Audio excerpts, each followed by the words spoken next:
Buenos días a todos. Hoy ya estamos a 1 de diciembre 2021. Entonces, clase de introducción al irreal. Por favor, me confirman si están viendo bien pantalla. ¿Me escuchan bien? ¿Sí? Sí, profe. Sí, profe. Bueno, vamos. Entonces, aquí tengo la clase de hoy. Vamos a caracterizar la continuidad en puntos de acumulación y fue la que usamos en el curso de cálculo diferencial. Bueno, los cálculos que hemos visto, básicos, ¿no?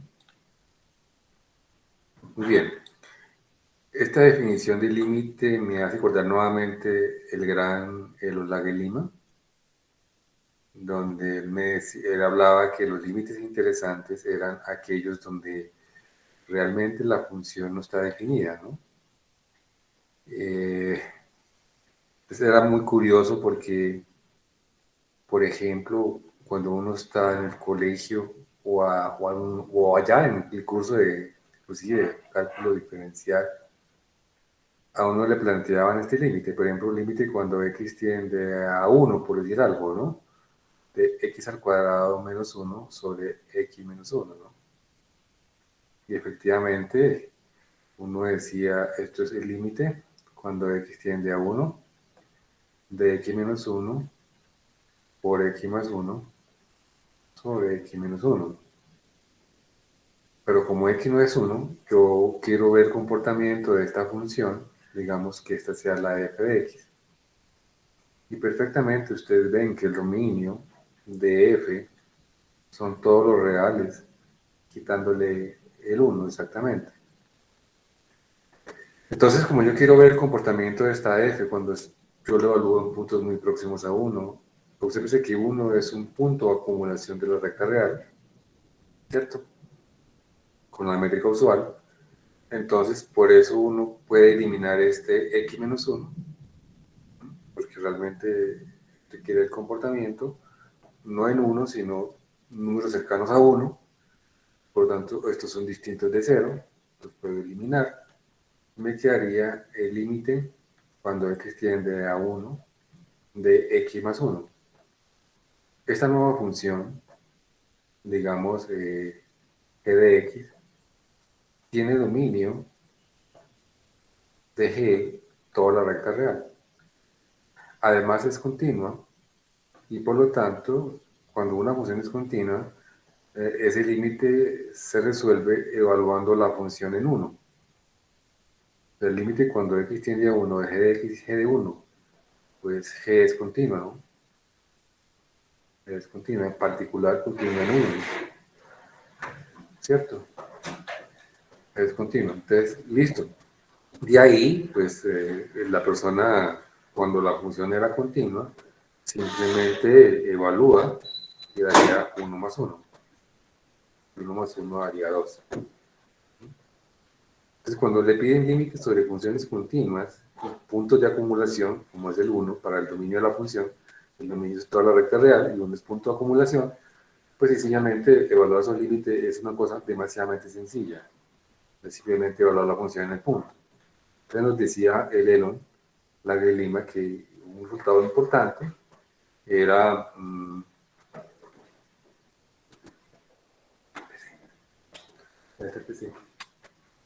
entonces era ¿no? Y realmente si ustedes observan, esto representa la derivada de una función, digamos, una función h, calculado en 1, ¿cierto? ¿Qué función h es? ¿Quién me dice? ¿Aló? ¿Qué sería la h de t o h de x? No importa. ¿Aló?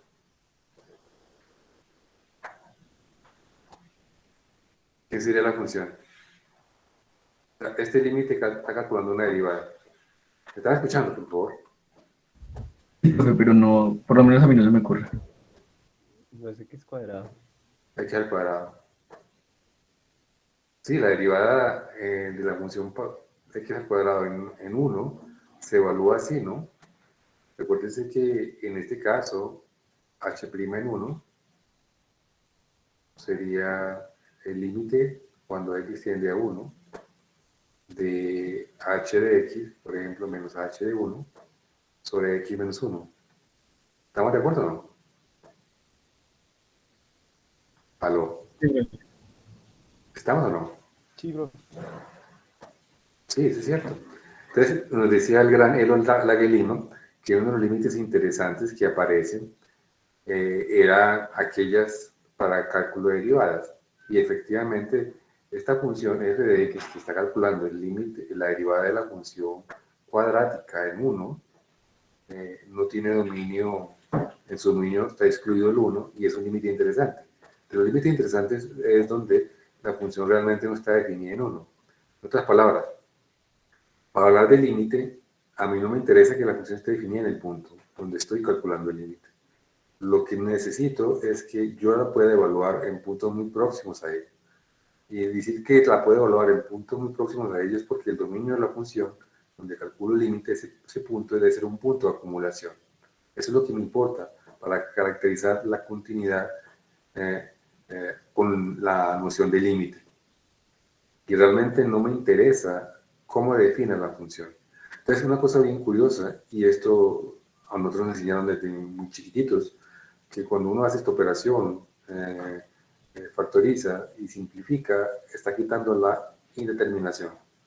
Realmente, si uno mira la función f y la función g, aunque la g tiene dominio de toda la recta real y la f real menos el 1, las dos funciones son las mismas en este dominio, ¿cierto? O sea, lo que estoy diciendo es que realmente lo que tenemos es que G es igual a F en dominio de F. ¿Y quién es dominio de F? Toda la recta quitándole el 1. Por lo tanto, mira el comportamiento, la tendencia de esta F cuando x se aproxima a 1 es lo mismo que tomar la tendencia de esta función cuando x se aproxima a 1. La gran diferencia es que esta f no está definida en 1, no es continua en 1, ¿cierto? Porque no está definida en 1, obviamente, y esta sí lo es. Y por lo tanto, como es continua, simplemente yo evalúo la función, aplico que el límite cuando x tiende a 1 es g de x igual a g de 1.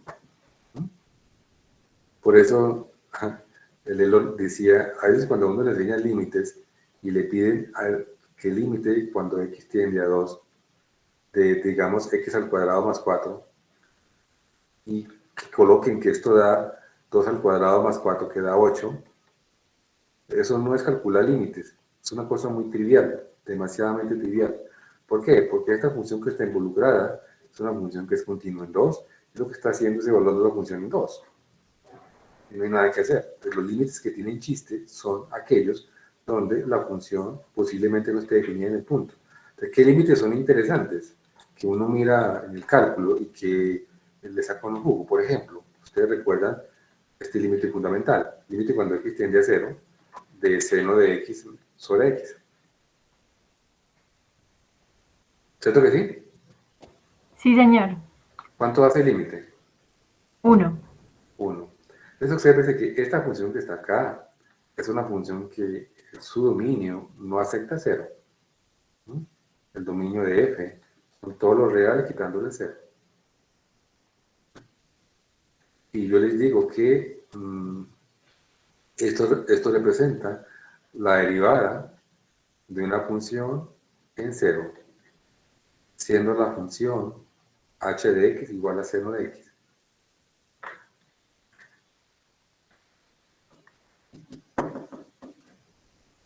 Su derivada sería seno de x menos seno de 0 sobre x menos 0.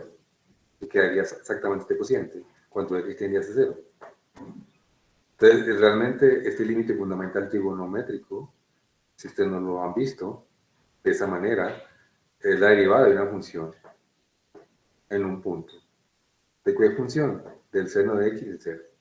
Ahora, que todos los límites así interesantes, donde la función no está definida en el punto, es la derivada de la función, eso no es verdad. Eso no es verdad. Pero muchos ejemplos que uno ya tiene en la cabeza y que los ha trabajado en los cursos de cálculo diferencial, o los cálculos en general, porque se vieron varios cálculos en varias variables, en una variable, realmente son esos. ¿Mm? Entonces, es por eso que la motivación es que a mí no me interesa cómo está definida la función en un punto. A mí no me interesa. En otras palabras, palabra más, palabra menos, si yo cojo la f que no tiene dominio, el cero no está en el dominio, yo puedo extender a f a r, ¿no? Yo puedo tomar una, digamos, una f asterisco que vaya de r en r. La puedo extender. O sea, cada x, f asterisco evaluado en x, que sea, obviamente, la f fuera de cero, que sea la f de x, si x distinto de cero, ¿cierto? Y que sea cualquier cosa aquí que a usted le ocurre, no importa. Cualquier cosa usted puede colocar aquí, no importa. Si x es igual a cero, le puede colocar cualquier número, ahí, no importa. Y el límite, cuando x tiende a cero, de f asterisco, es el mismo límite cuando x tiende a cero de la f normal. Porque a mí no me interesa cómo está definida la función en el punto. Es decir, la función evaluada en el punto no tiene injerencia para el valor del límite, para que me entiendan. Para la continuidad sí, pero para el cálculo del límite no. No es importante. Entonces las dos da lo mismo. En este caso, pues daría 1, porque ya me dijeron, ¿cierto? Independientemente qué valor le dé acá, ¿no? En cero, ¿no? No importa, ¿no? No es importante, ¿no? Es claro que si usted pone triángulo un número distinto de 1, pues ya no queda continua la función f asterisco. ¿Mm? Así lo vamos a definir. Si le pone al triángulo un número distinto de 1, pues queda no continua. Pero el límite sí existe, no importa. El límite sigue siendo 1. O sea, aquí le pongo 10, le pongo 20, le pongo 1.000.000, menos 1, menos 4, menos 20. No importa. Sigue siendo el límite 1. Eso no va a depender de lo que yo lo define en 0. Entonces, lo que hay que tener claro es que la tendencia o el comportamiento de una función, ¿cierto? Cerca a un punto de acumulación, no depende de cómo define la función en el punto de acumulación. Para nada. Depende del comportamiento de la función evaluado en los puntos próximos al punto de acumulación. ¿Está claro? ¿Me entendieron o no? Sí, sí, señor. Sí, profe. De hecho, aquí en la definición lo definen solo sobre los puntos de acumulación, límite. Sí, sí, porque en puntos que no son de acumulación, pues no tiene, digamos, puntos cercanos a él para poder evaluar y mirar la tendencia, ¿cierto? ¿Sí o no? Porque de alguna manera el límite es la tendencia de la función cuando yo la evalúo cerca al punto, ¿no? Entonces, necesito puntos del dominio cerca a ese punto. Y una manera para garantizar que existan puntos del dominio cerca de ese punto es que ese punto sea punto de acumulación del dominio de la función. ¿Está claro? Sí, sí, profe. Esa es la importancia, ¿no? Entonces, ya con esta introducción, que es muy importante que usted dio un cálculo diferencial y se dieron cuenta de estas cosas, y recordándonos el gran legado que nos dejó el profesor Elon Lage Lima, gran maestro, maestro de maestros, realmente, vamos a caracterizar la continuidad en puntos de acumulación. Entonces, mira, usted toma dos espacios métricos cualquiera, y P es un punto de acumulación del dominio, ¿cierto? Vamos a poner E1 como parte del dominio, pero a E1 le saco a P. Eso quiere decir que a mí no me importa cómo evalúo la F o cómo extiendo la F a todo E1. A mí no me interesa. Eso es lo que yo quiero decir con esta definición que se está introduciendo acá. A mí no me importa cuánto vale F en P. A mí lo que me interesa es que yo pueda evaluar F en puntos muy próximos a P. Y por eso le exijo que P sea punto de acumulación en E1. Y el dominio de la función, por ahora, es E1 menos el punto de acumulación. Vuelvo, insisto, porque a mí no me interesa cuánto vale FP. Y eso no va a determinar el valor del límite. No va a ser importante, no tiene injerencia en el valor del límite. ¿Ok? Entonces, un punto Q, obviamente en el espacio de llegada, es el límite de F en P. Si para todo epsilon mayor que 0 existe delta, pues siempre hemos dicho que depende tanto de P como del epsilon, tal que para todo X existe en E1, Si la distancia entre x y la distancia 1, porque estamos en el espacio de 1, entre x y p es menor que delta, entonces eso implica que la distancia entre f de x y q es menor que, obviamente, en el espacio de llegada, de 2, menor que epsilon. Entonces, nuevamente, observe que f la puedo extender a todo E1, definiendo f de p como quiera, y el límite sigue siendo q. O sea, el valor de la f en p no tiene nada que ver con la injerencia del límite. Y espero que se le meta bien en la cabeza a ustedes eso. Y lo voy a insistir mucho en esta clase. ¿Listo? Por lo tanto, perfectamente yo podría haber tomado una función f de E1 en E2, tan solo que p sea punto de acumulación como único requisito. Entonces, realmente la f evaluada en p no tiene injerencia, no importa. Entonces, por eso es que nosotros en la nota de clase introducimos la noción de límite sacándole el punto, porque realmente no importa. Si usted quiere tenerla en todo E1, pues defínela en P como quiera, como a usted le convenga, y el límite sigue siendo el mismo. Muy bien. Un primer resultado muy importante es que,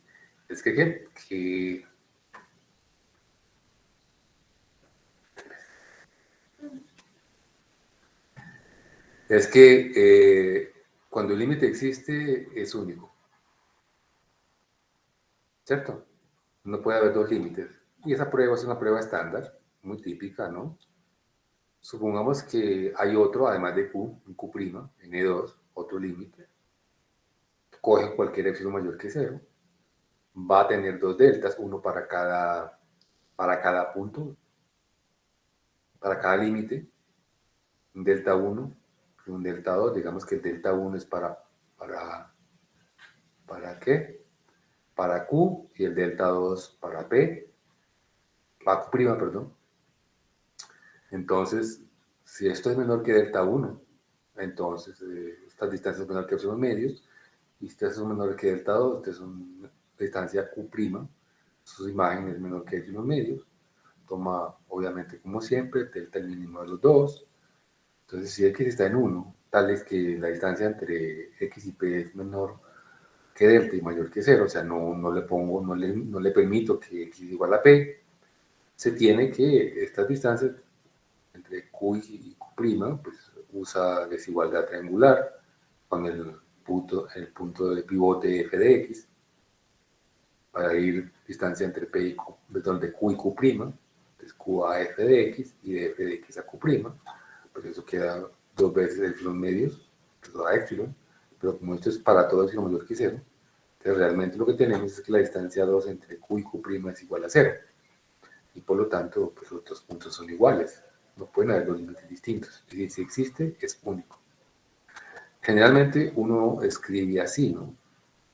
Pero fíjese que esta noción, insisto otra vez como por enésima vez, aquí pueda que la f esté definida en P o no.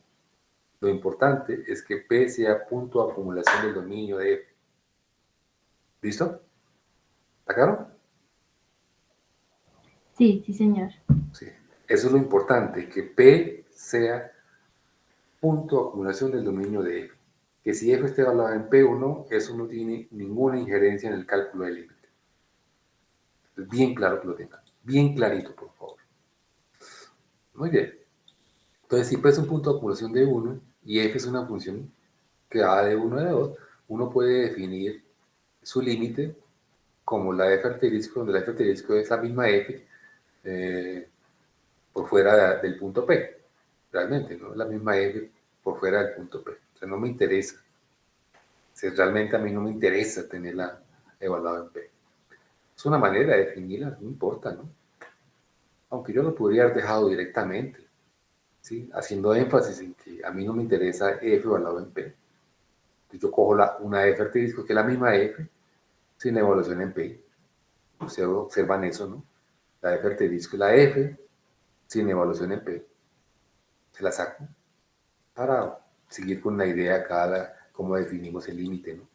Que agarramos una función que no está definida en P, pero P es punto de acumulación del dominio, que se encaja mucho en estos ejemplos, en los ejemplos que están por aquí, el límite fundamental, el límite de una derivada de una función que es la cuadrática, etc. Muy bien.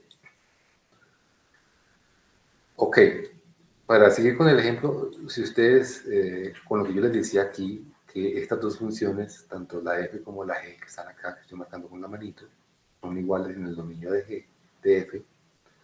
Si uno coge un graficador y grafica este cociente, la diferencia es que da una línea recta, da exactamente esta línea recta x más 1 con un hueco en 1, porque en 1 no está definida.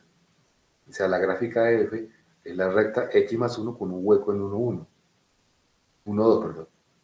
Porque cuando esto vale 1, la función vale 2. En el plano cartesiano. O sea, la f y la g son casi la misma.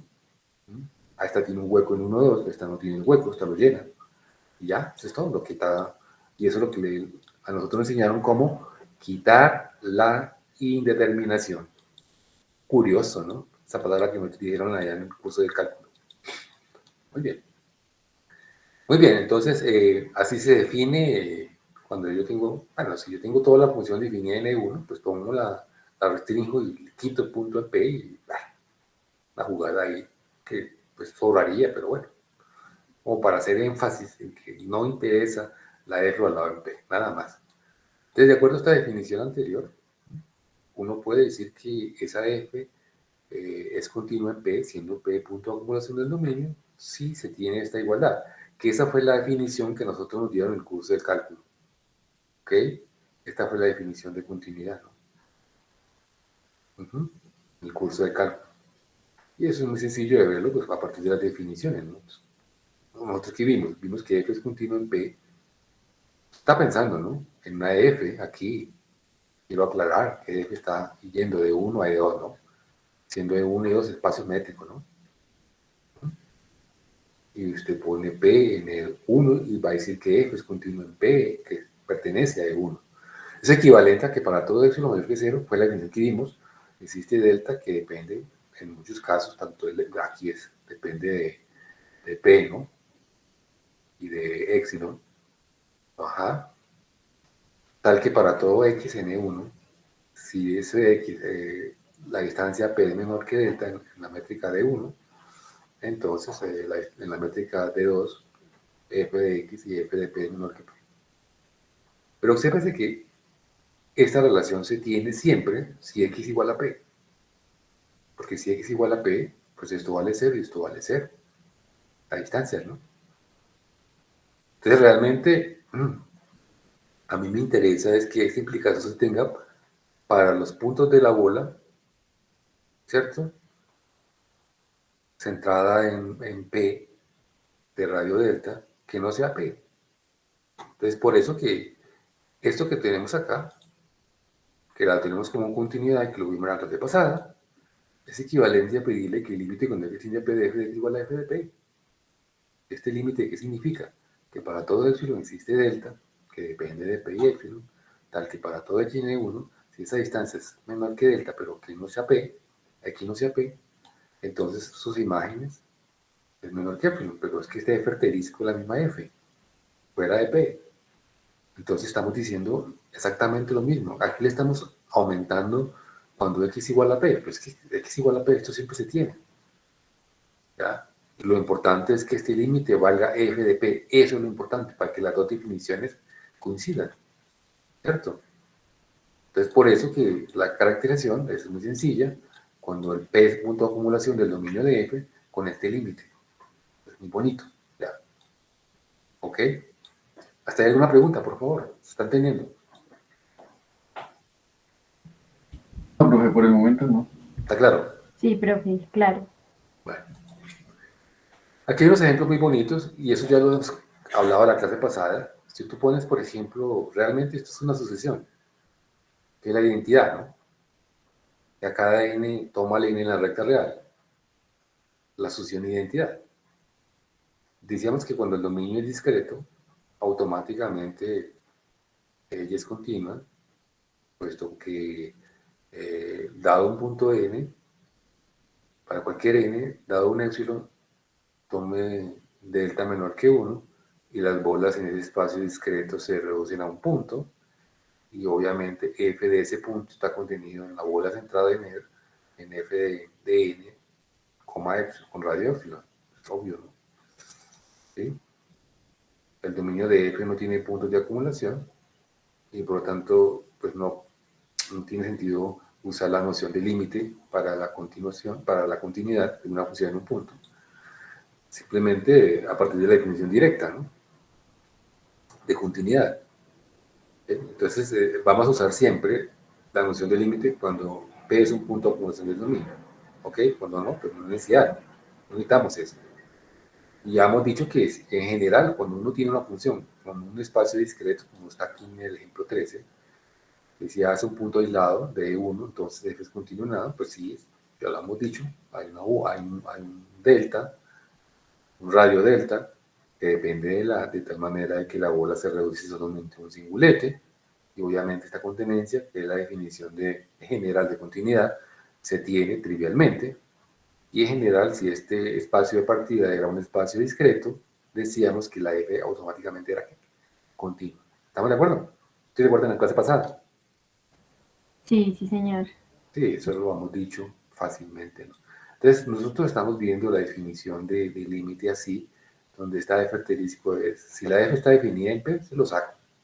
No necesito la de f en P, ¿ok? Bueno, entonces,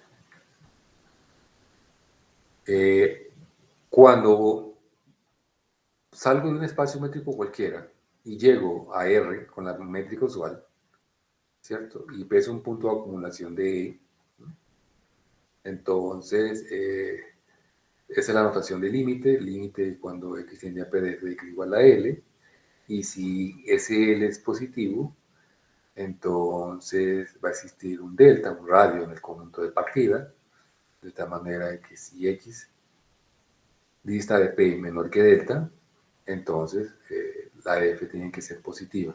En otras palabras, si ella tiene límite positiva, f es positiva, obviamente lo puedo garantizar fuera de p. Porque vuelvo e insisto, a mí no me interesa cuánto vale f en p, que haga f en p. Pero para puntos en la bola, digamos, piensen en esto, en la bola centrada en p de radio delta, en el espacio de partida, y le sacó el punto p, todos esos puntos tendrían de alguna manera valor positivo si el límite es positivo. ¿Ok? Y la prueba pues es muy sencilla, ¿no?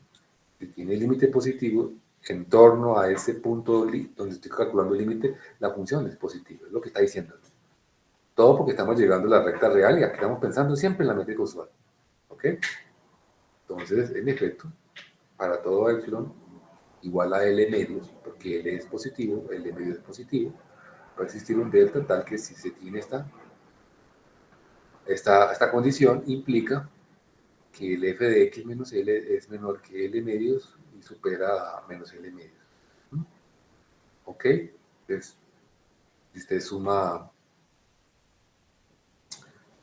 ¿qué? Automáticamente suma L. Realmente me interesa esta parte de la desigualdad. O sea, me interesa esta parte, la que me interesa. Si usted le suma todo L, pues obtiene que L menos L medio es menor que f de x y es mayor que 0.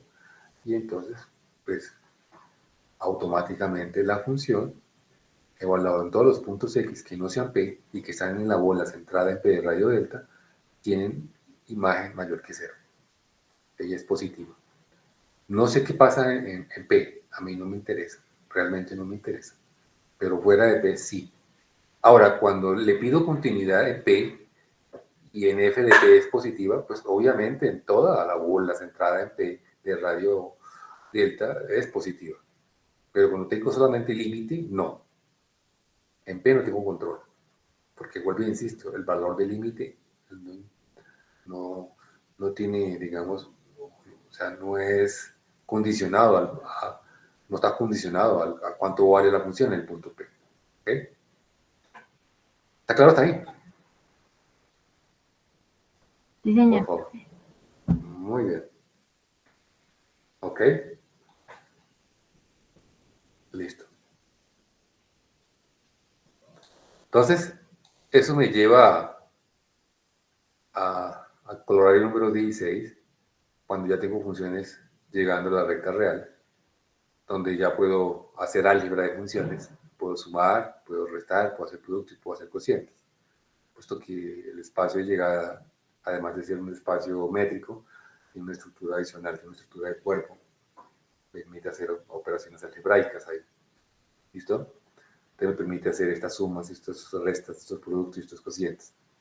¿Ok? Entonces vamos a tomar un espacio métrico que es el dominio. P es un punto de acumulación del espacio métrico. Agarramos dos funciones, f y g, que van de ese espacio métrico en R. Aquí insisto, aquí R es con la métrica usual. Y vamos a decir que el límite cuando x tiende a p de f de x es L1 y el límite cuando x tiende a p de g de x es L2. Entonces el límite de la suma sus límites, el límite de la resta de los límites, el límite del producto es el producto de los límites. Y si además el límite de L2 es distinto de 0, entonces este límite de este cociente de entre f y g es L1 sobre L2. Observe que este cociente puede que no esté definido en x igual a p, porque puede ser que g de x sea igual a 0, ¿no? Pero g de p valga 0. G de p puede valer 0. Sin embargo, el límite da L2, que es distinto de 0. ¿Estamos de acuerdo o no? ¿Está claro, no? Sí, sí, señor. Sí, eso es así, ¿no? Puede que esté, Solo sé que el límite es distinto de 0, pero que la g en 0 ¿cuánto vale? A mí no me interesa. Para nada. No tiene ninguna injerencia. Entonces, más o menos eso. Yo como tengo una función entre dos espacios métricos en general y p de punto de acumulación del dominio, vamos a decir que este límite exactamente por definición va a ser así, ¿no? Para todo epsilon existe un delta que depende de p epsilon, tal que para todo x de n1, donde la distancia entre x y p es menor que delta, pero x no es igual a p. Entonces sus imágenes distan de L menor que epsilon, ¿cierto? Y como ya dije varias veces, si yo tengo dos funciones definidas en f de factorisco, por ejemplo, puedo llamarla a otro número, porque posiblemente este factorisco la anotamos como esta f menos un punto, ¿no? Pero no importa, voy a usar más f factorisco. Yo tengo dos f y f factoriscos definidas en espacio métrico de 1 en espacio métrico de 2, y p es un punto de acumulación de 1, ¿ok?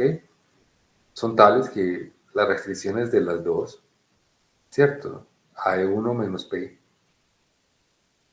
son las mismas, a de 1 menos p, entonces agarrar el límite de una cuando x tiende a p o de la otra cuando x tiende a p da lo mismo. Y eso es lo que nosotros usamos para quitar la indeterminación en álgebra, ya en el curso de cálculo de grado 11 y en el curso de cálculo diferencial en la Universidad UN, ¿cierto? Realmente son funciones que fuera del punto de acumulación son las mismas, ¿cierto? Por lo tanto, agarrar uno o agarrar la otra para mirar la tendencia o el comportamiento de la función da lo mismo. No tienen por qué cambiar. Eso no tiene injerencia para nada. Muy importante. Entonces, digamos, este colorario se puede probar de varias formas. Podemos usar ya la continuidad de funciones. Por ejemplo, defino unas nuevas funciones, f asterisco, como dnr, y esa f asterisco en x va a valer f de x si x no es p, y le pongo el límite si x igual a p. Igual hago para la g asterisco, es la g fuera de p, y es el límite de g cuando x tiende a p, que es L2, si x es igual a p. ¿Listo? De esa manera vamos a tener el límite cuando x tiende a p de la f asterisco, es la misma límite de la f, porque fuera de p las dos son las mismas. F asterisco y f, en todo E1, quitándole p, perdón, en todo E quitándole p, es la misma. Entonces las tendencias son las mismas. Igual sucede con la G. La G asterisco y la G tienen el mismo límite. Pero hay una cosa muy interesante. Cuando yo defino f y g asterisco de esta manera, las dejo continuas en P. Además, f asterisco y g asterisco son continuos en P. Siendo P punto de acumulación del espacio, realmente esto es E, sobre S1. Esto es E, sobre L1. Entonces, por el cohorario, se sigue el resultado por la continuidad de las funciones. Ese cohorario se tiene por la continuidad de las funciones. ¿Ok? Ya estaría la prueba, ¿no? Sencillo, ¿no? ¿Está claro o no?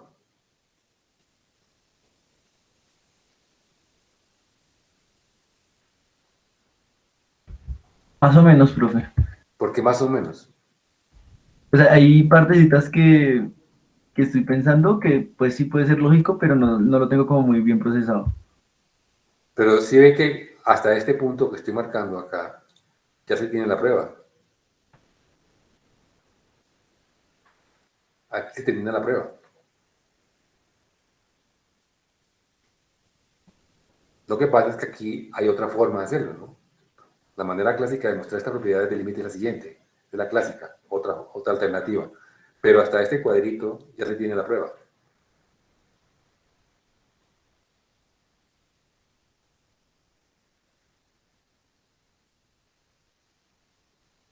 ¿Se entendió por qué estos límites son iguales? Por favor. Por la restricción que tiene. Sí, fuera de P son las mismas, ¿cierto? ¿O no? Sí, Por lo tanto, los límites son los mismos. Caso existan, son los mismos. ¿Sí?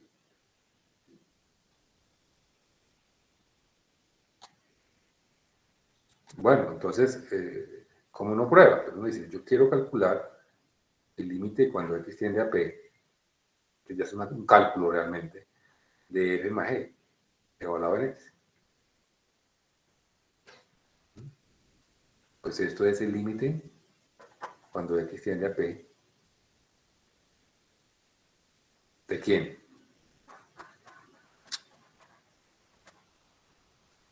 de f asterisco más g asterisco. Sí, evaluado en x. ¿Ya? Porque yo miro la tendencia de esta función en puntos que están próximos a P, pero que no son P. Entonces, que en puntos próximos a P, que no es P, la f y la g coinciden. La f asterisco con f coincide y la g con g asterisco coincide, la misma. Bueno, ¿y ahora qué hago? Cuando yo monto esto ahí. Entonces, yo sé que estas funciones son continuas en P, ¿o no? Y la suma de continuas es continua.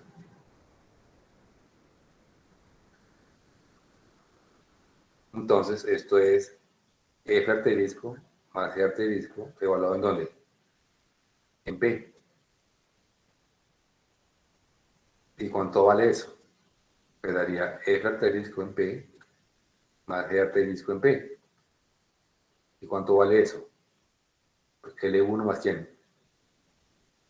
Más L2. ¿Ya terminé o no?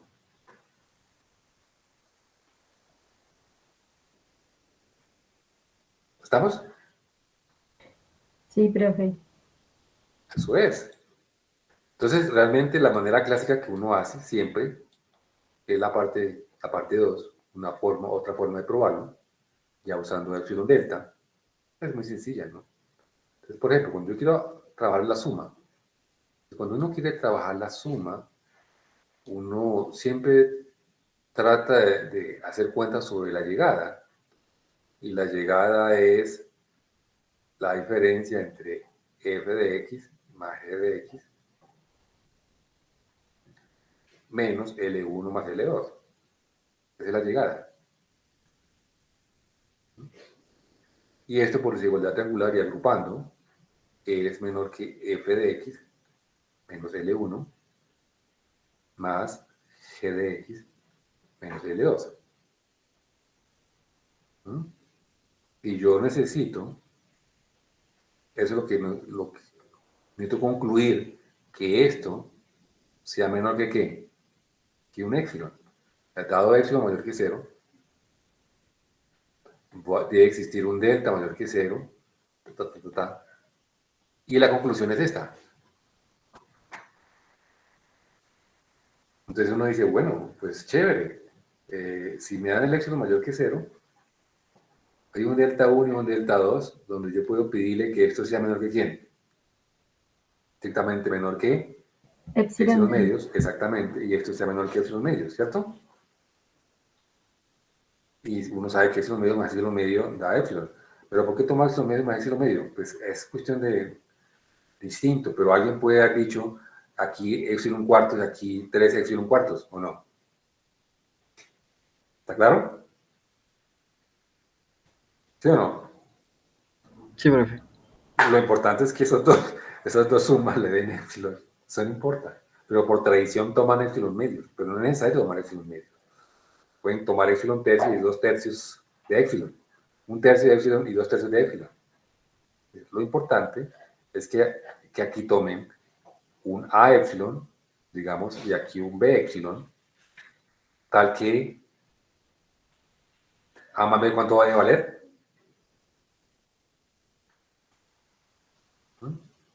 1. Obviamente, A positivo, B positivo. ¿Cierto que sí? Bueno, lo tradicional es tomar A y B igual a un medio. No venir de lo que se hace acá. Dado epsilon mayor que 0, existe un medio de epsilon mayor que 0. Perdón, para este epsilon medio mayor que 0, existen 2 deltas. Uno para el primer límite, L1 de la F, y el otro para L2 de la G. Existen 2 deltas. Después, lo tradicional toma el mínimo de los 2 deltas. Entonces, pues, para ese mínimo, si la distancia entre x y p es menor que delta y x no es p, entonces pues ahí sí ya va a la conclusión, que ya la hemos cuadrado y terminó. Entonces epsilon medio más epsilon medio menor que epsilon. Terminó. Igual con la resta, ¿no? Igualito.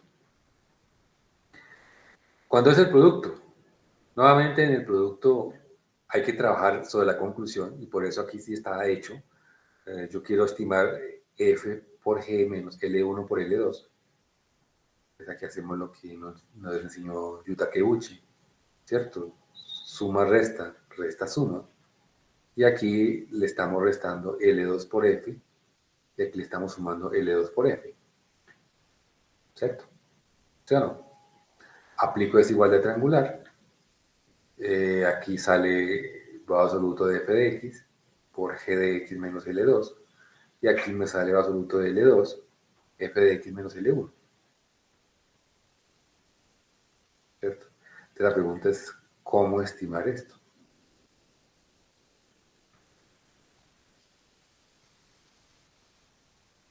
Entonces, lo correcto es, una manera de hacerlo, no es la única, insisto, es dado epsilon mayor que 0, por un lado, para un epsilon 1, que es el mínimo entre 1 y epsilon sobre 2 veces absoluto de L2 más 1, mayor que 0, existe un delta 1, tal que si tiene esto, entonces lo aplica a la F, me imagino. Y por otro lado, para este epsilon 2, que es de esta manera, es mayor que 0, también existe un delta 2 con esta condición, implica para el límite de la G. Después toma el mínimo entre los dos, y por lo tanto, si el X, su distancia P es menor que delta, pero no es P, entonces yo ya sé que esto es menor que el epsilon 1, que el epsilon 1, si no estoy mal, es el mínimo entre 1 y esta cantidad, ¿es verdad? ¿Sí o no? Y la distancia de g de x a L2 es menor que epsilon 2, pero epsilon 2 es exactamente la cantidad que está por acá. ¿Dónde estaba el epsilon 2? Aquí, correcto. Epsilon sobre 2, absoluto de L más 1. ¿Sí? ¿Sí? Como este es menor que el mínimo de estos dos, entonces obviamente f de x menos L1 más absoluto es menor que 1.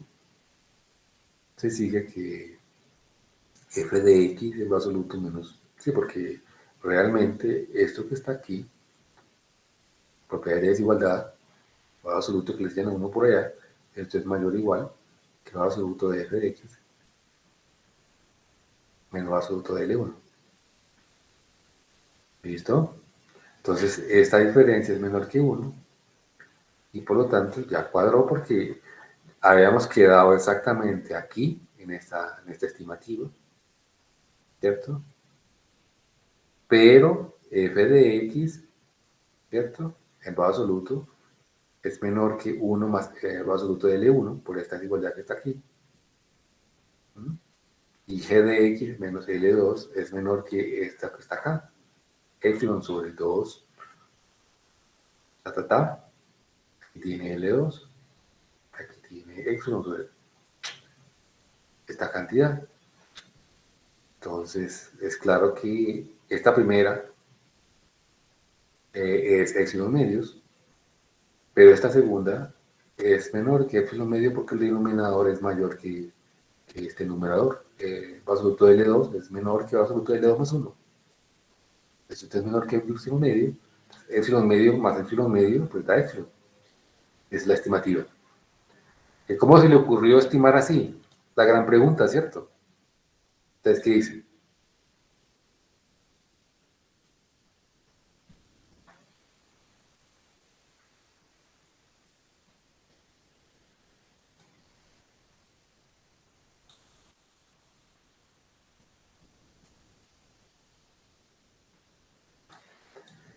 Bueno, están callados. Pues de pronto intuición o pensar mucho tiempo el ejercicio.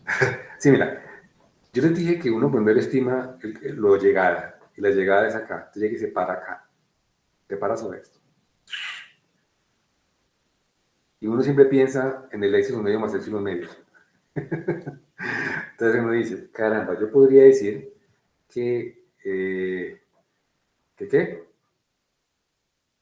Que aquí lo puedo estimar como epsilon sobre el grado absoluto de L2. Pero epsilon sobre 2 veces, perdón. Tiene una pequeña dificultad y es que el L2 puede ser 0. Sí, porque una primera estimativa para lograr aquí una cota de epsilon medios, vuelvo y insisto ya, uno pone a pensar sobre esta cantidad. Una buena sería tomar epsilon sobre 2 veces el absoluto de L1. L2, perdón. ¿No? Es decir, que esta cantidad, este rojito, quede superado por esto. Si queda superado, pues hacer el producto, cancelo absoluto de L2 como absoluto de L2 y me queda epsilon medios, y eso es lo que yo necesito, epsilon medios. Pero resulta que la pregunta es, ¿qué pasa si L2 vale 0? Entonces tendría que considerar casos. Por eso, la estimativa es mejor tomar epsilon sobre 2 veces grado absoluto de L2 más 1.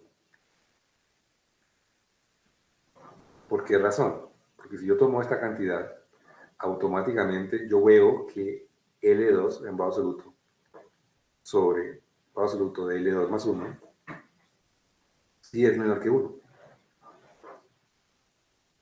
Y aquí no tengo el problema de que la L2 pueda ser 0. No pienso en esas cosas. En abrir casos, yo diría, es para evitarme casos. Entonces, esta cantidad sí es menor que 1 y obviamente con eso voy a garantizar que esta cantidad quede menor que epsilon medios.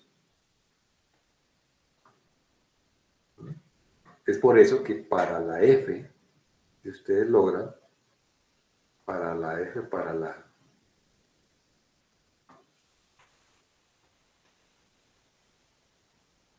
F, tomo 2 epsilon, que es epsilon se da 2 veces, va absoluto de epsilon, o sea, 2 números para poder controlar, y el otro para poder controlar la G, la F de X va absoluto. ¿Mm? Que eso lo hicimos acá, ¿no? En esta parte de acá, en esta estimativa.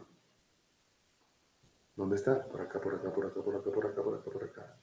Aquí. Estoy marcando con la manito. Todo esto para estimar que por absoluto Es como natural, ¿no? Que f de x sea menor o igual, perdón, estrictamente menor, en este caso, que 1 más grado absoluto de L1.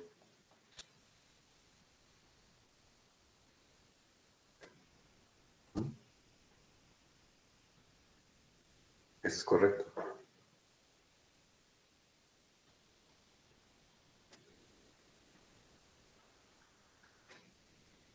Sí, porque, o sea, ¿qué tendría uno, no? Perdón. Uno sabe que aquí, sobre la recta real, que es el conjunto de llegada, insisto, ¿no? Sobre la recta real, que es el conjunto de llegada, sabe que L1 es el límite de f de x, cuando x tiende a p. ¿Sí o no?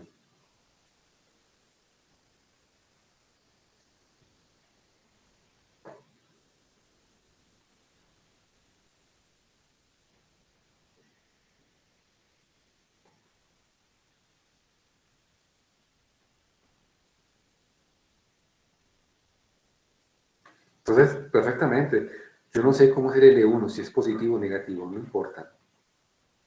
Pensemos en lo que sea positivo por ahora. Entonces te tiran acá al cero, ¿no? De la recta real, ¿no? ¿Ya? ¿Eso qué quiere decir? Que para una bola por aquí tienes el espacio métrico E, tienes el punto P, usted perfora ese punto, pone la bola de radio delta y todos sus puntos quedan por acá cerquita. ¿Mm?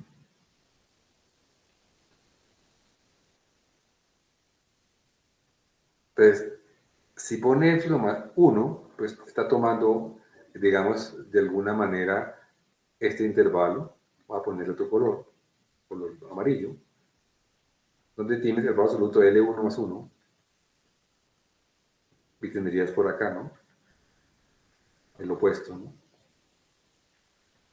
Menos grado absoluto de L1 más 1.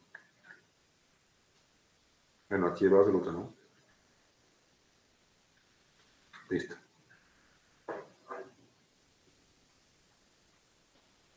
Con eso garantizo que si los puntos están acá, pues obviamente los f de x en grado absoluto me quedan metidos en este radio, ¿no? En torno a dónde? Al cero. Y eso es lo que estoy haciendo ahí, ¿no? Mira, es una estimativa, ¿no?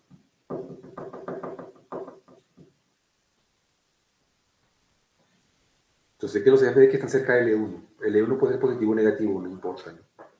Pero con esto yo me garantizo con grado absoluto de L1 más 1 y pongo el radio centrado en cero, con este radio con centro en cero, en este intervalo, desde menos ese radio hasta a este radio, que es el radio es absoluto de L1 más 1, menos absoluto de L1 más 1, ahí agarro todos los f de x en grado absoluto.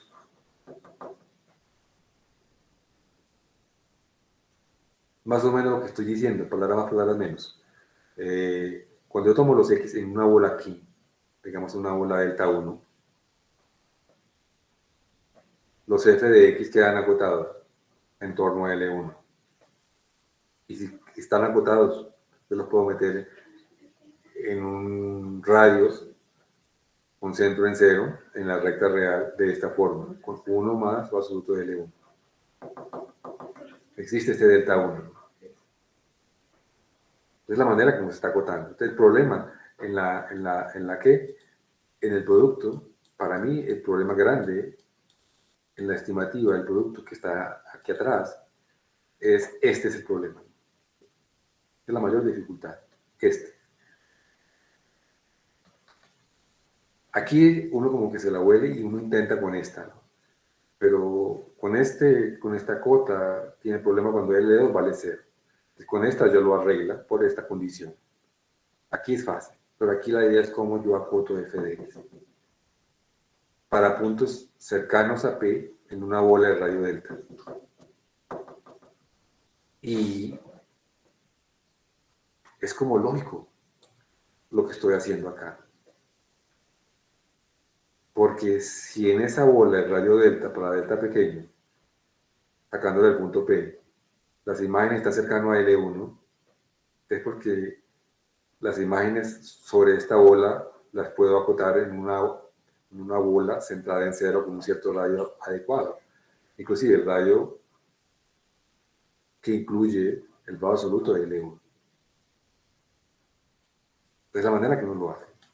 No es una cuestión caprichosa ni que es inventiva, que es de otro mundo, no.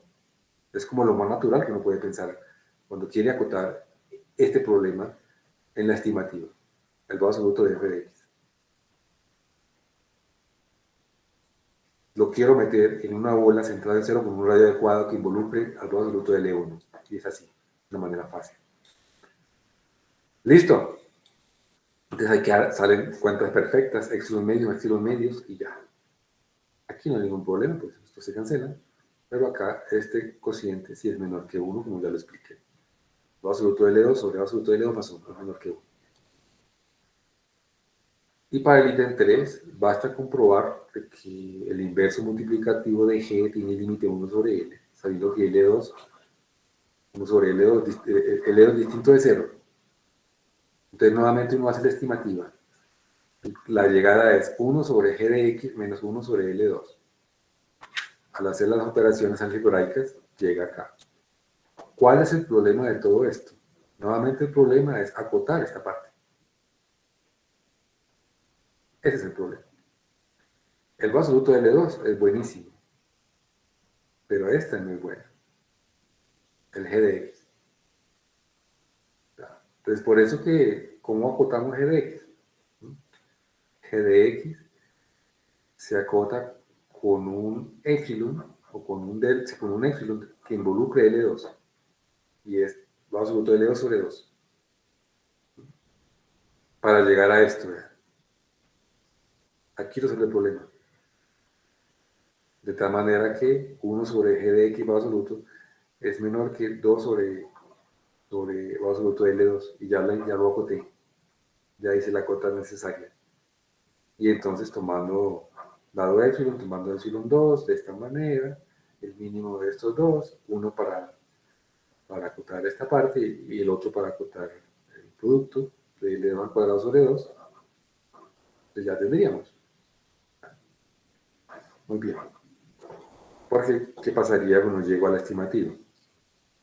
En la estimativa, yo ya sé que 1 sobre G de X, o sea, este 1 con G de X,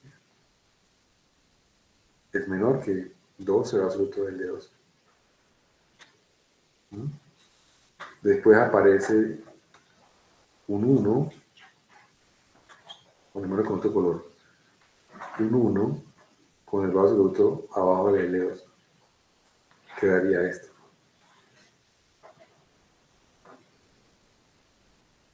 Ya.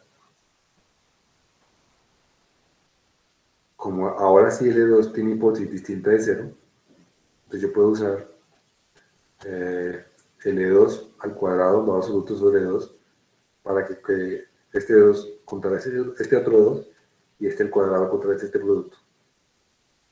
Es por eso que uso este. En otras palabras, lo que está diciendo es que esta desigualdad acá la acoto con esta. Le hago cuentas, hago el balance. Y ya.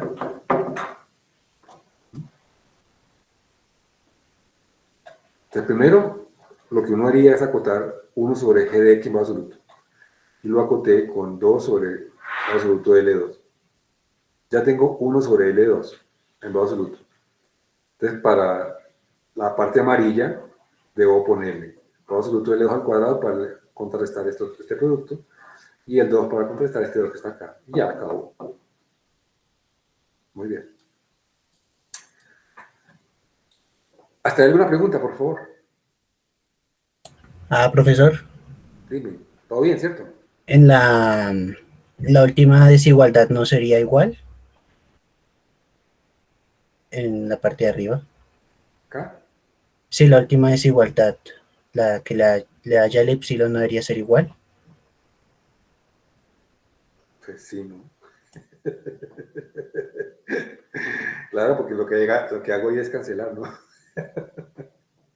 Sí, claro, eso da igual, ¿no?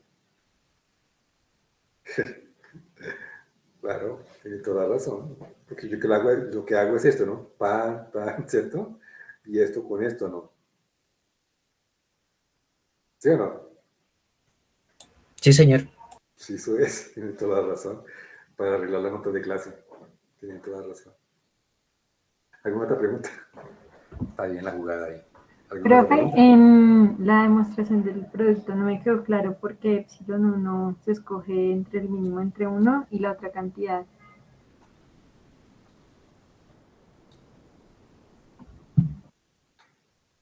Pregunta interesante. Yo les decía que el problema es poder acotar estado absoluto de f de x. ¿Mm? Tanto g de x menos L2 como f de x menos L1 los puedo colocar como un producto del epsilon medios, un producto de epsilon medios. Eso los puedo acotar fácilmente.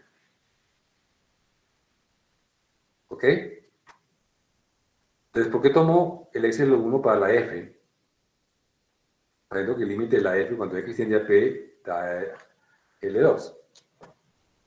Esta parte de acá, el mínimo es, esta parte de acá es para acotar esta diferencia entre f de x y L1. Para acotar f de x menos L1.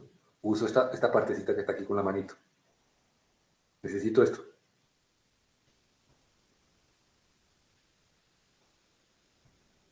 Pero para acotar f de x necesito ponerle un radio de llegada 1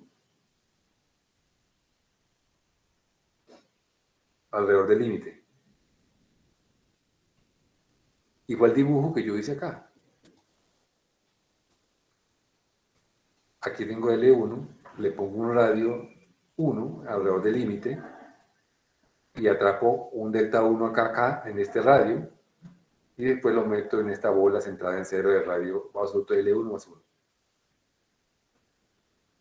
Pero si la pregunta es esa, que por qué tomo el mínimo, es porque necesito dos cosas. Esto para estimar este valor absoluto y este 1 es para estimar este valor absoluto de f de x. ¿Está claro? Sí, sí, señor. Y fíjese que para la g solamente tomo 1, porque solamente necesito estimar este, ¿no? Para la g solamente necesito estimar este.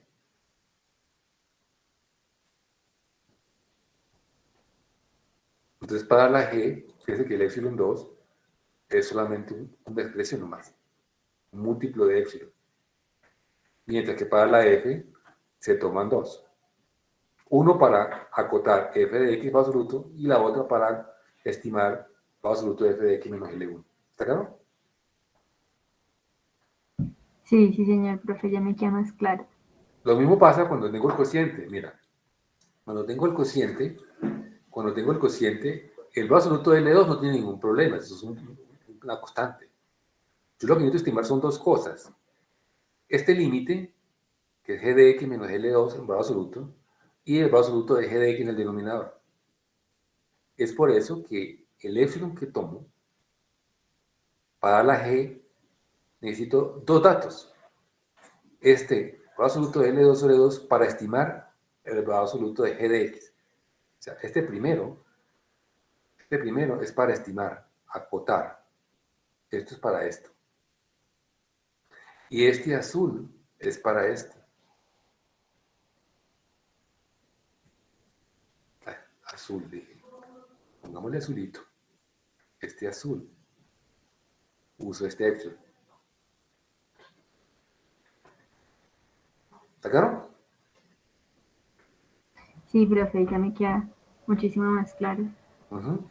Cuando aparece en la estimativa la g en dos partes, generalmente vas a necesitar dos epsilon adecuados para poder hacer la estimativa.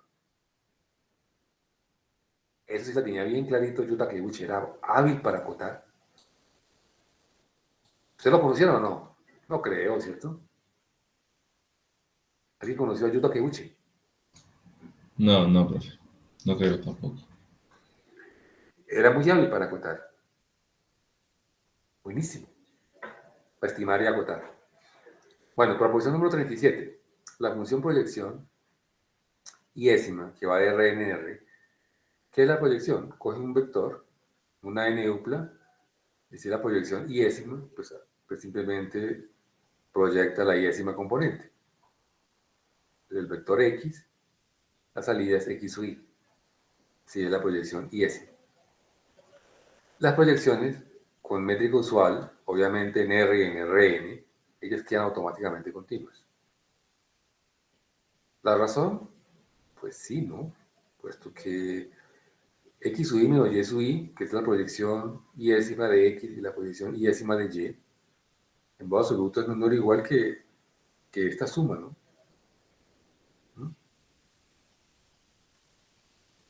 Pues sí, ¿no? Esto es una arista y esta es la diagonal, ¿o no? ¿Sí o no? Esta es la arista iésima y esta es la diagonal. Obviamente x sub j es p sub j de x, y sub j es pi sub j de y. Y esta es la norma euclidiana entre x y y. Y basta tomar delta igual a epsilon para tener la continuidad. Si x menos y es menor que delta, implica que sus proyecciones, sus imágenes, son menores que epsilon. Por lo tanto, ella ya es continua en cualquier punto. En cualquier punto x. ¿Listo? Uno lo haría, digamos, en un punto P, ¿no? Pero no importa. Te puedes colocar aquí P, aquí P, aquí P sub J, aquí P, y está diciendo que es continuo en P. Pero no importa. Eso es válido para cualquier Y. Entonces Y es continuo. O sea, las proyecciones es como natural, ¿no? Que eso sea así, ¿no? Porque, ¿qué son las proyecciones? Uno puede pensar la proyección así, ¿no? Hagámosla de R2 en R, ¿no? Para que vean cómo es la cuestión. Vamos de R2 en R. Vamos a pensar en la segunda proyección, si quiere, la P2.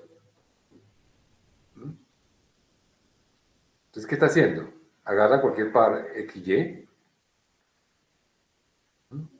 y su imagen es la Y. ¿O no?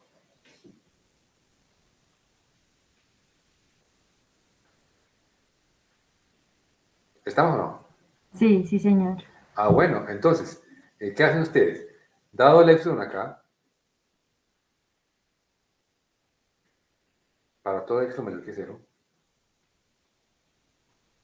es el blanco de llegada. ¿Cuál sería la bola? Pues la bola sería, pues venga con esto acá y pone la bola igualita, ¿no? ¿Delta igual a quién? A epsilon. ¿O no?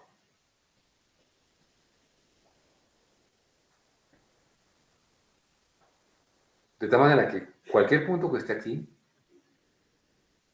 su proyección cae acá. ¿O no?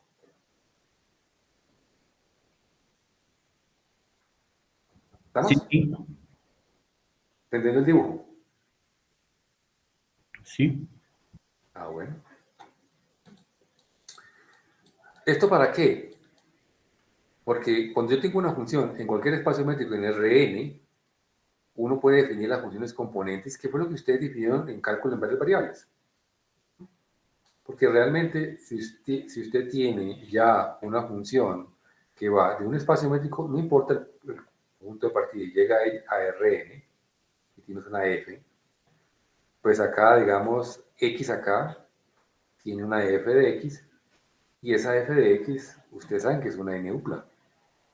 Es decir, es f1 de x hasta fn de x.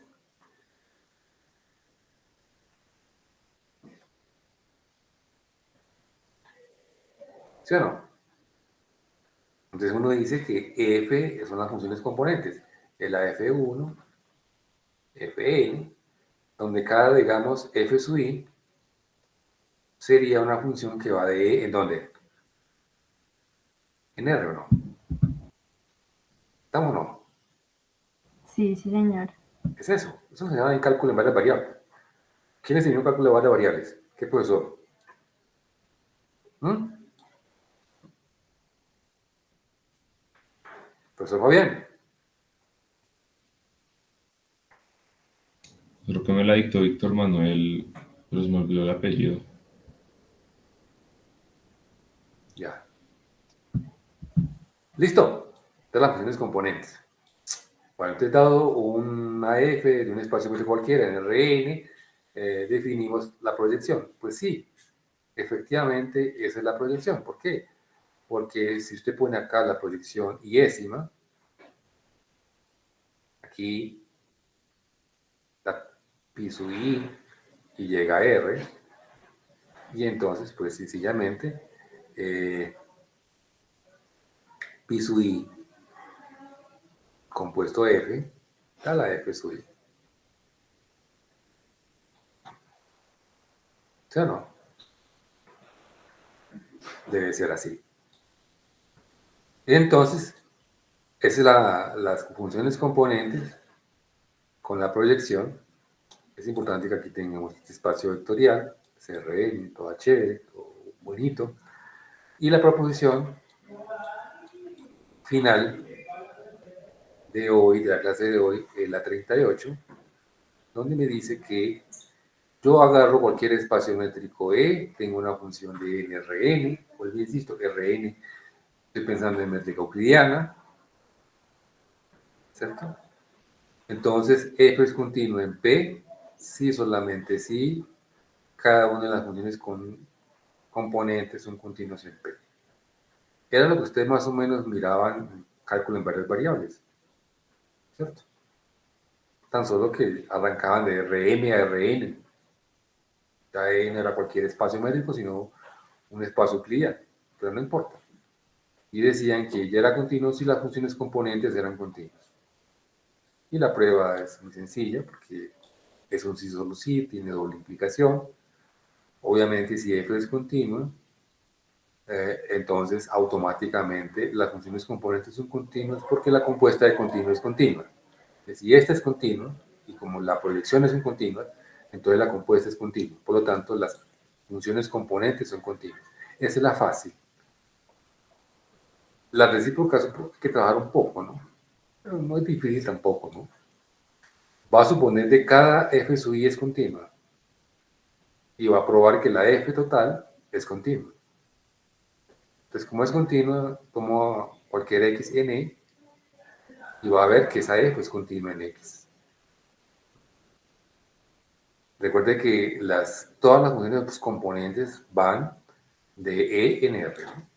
Entonces, usted fija un x acá, fija un x y tiene f sub i de x. Muy bien. Entonces, usted tiene por hipótesis que todas las f sub i son continuas. Entonces, fijado ese x, cuando da un epsilon arbitrario mayor que 0, cada una de estas, por ser continuas, f sub i tiene sus respectivos delta sub i, y variando desde 1 hasta n. De tal manera que, si la distancia en el espacio métrico entre x y y es menor que delta sub i, implica que estas proyecciones, compuestas con f, que son las f sub i, son menores que epsilon sobre el absoluto sobre la escuadra de, perdón, epsilon sobre la escuadra de n. Dice que aquí el n es la dimensión del espacio fijo, ¿no? N está fijo, ¿no? N es fijo, ¿no? N es la dimensión de Rn, ¿no? Es un número positivo, obviamente. Y por lo tanto, esto es una cantidad positiva. Este es el epsilon que yo tomo, digamos, el epsilon prima, ¿no? Tomo el epsilon prima igual a epsilon sobre raíz de n. Entonces, para ese epsilon prima mayor que 0, para cada una de las f sub i, le pongo un delta sub i. Delta 1, delta 2, hasta delta n. Obviamente, el siguiente paso es tomar delta como el mínimo entre los dos. Entonces, entre las n deltas, delta 1, delta 2 hasta delta n. De tal manera que si dos puntos distan menor que delta, en el espacio de partida E, entonces se tiene que eh, esta raíz cuadrada de la diferencia entre las imágenes de la f sub i y f sub j al cuadrado es menor que epsilon. ¿Está claro? Que cada una de estas es menor que epsilon sobre raíz de n. Al cuadrado sería epsilon cuadrado sobre n. Está sumando n veces. Pues n cuadrado sobre n sumando n veces, pues daría epsilon cuadrado. Y epsilon cuadrado raíz cuadrada de epsilon. Por lo tanto, f es continua en x. ¿Está claro o no? ¿Se entendió? ¿Sí o no?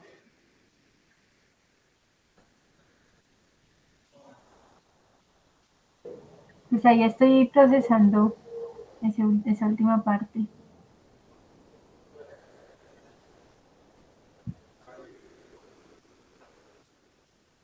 Realmente, no sé por qué se complicaron que haya que escribir así simplemente. En lugar de esto, poner f sub i. Y en lugar de esto, poner, no, esto es f sub i. Sí, f sub i.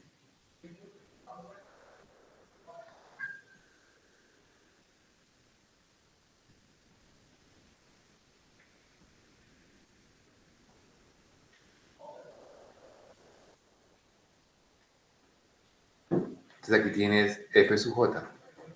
La misma cosa, ¿no?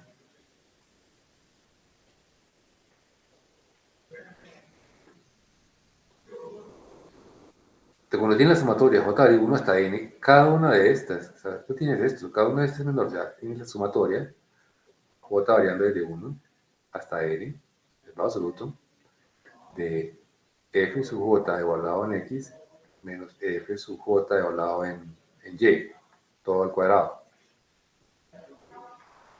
Cada una de estas al cuadrado es menor que, esto es menor que sumatoria j variando desde 1 hasta n de epsilon cuadrado sobre n.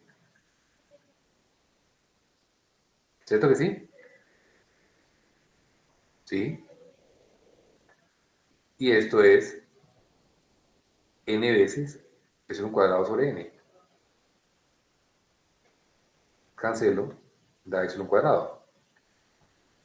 Por lo tanto, si le pongo aquí raíz cuadrada, aquí le pongo raíz cuadrada, aquí le pongo raíz cuadrada, aquí le pongo raíz cuadrada, y esto da epsilon. ¿Está claro? Sí, profe, mejor. Eso es. Esa es la estimativa. Muy bien. Quiz número 10. Determine si cada uno siguiente nos sea verdadero o falso. Ah, esto es falso, ¿cierto? ¿Qué dicen? Pues yo digo que es verdadero porque los naturales son discretos, ¿no? Sí. Ah, entonces esto está mal. Es verdadero, ¿cierto que sí? ¿Están de acuerdo o no? Sí. Sí, señor. Bueno.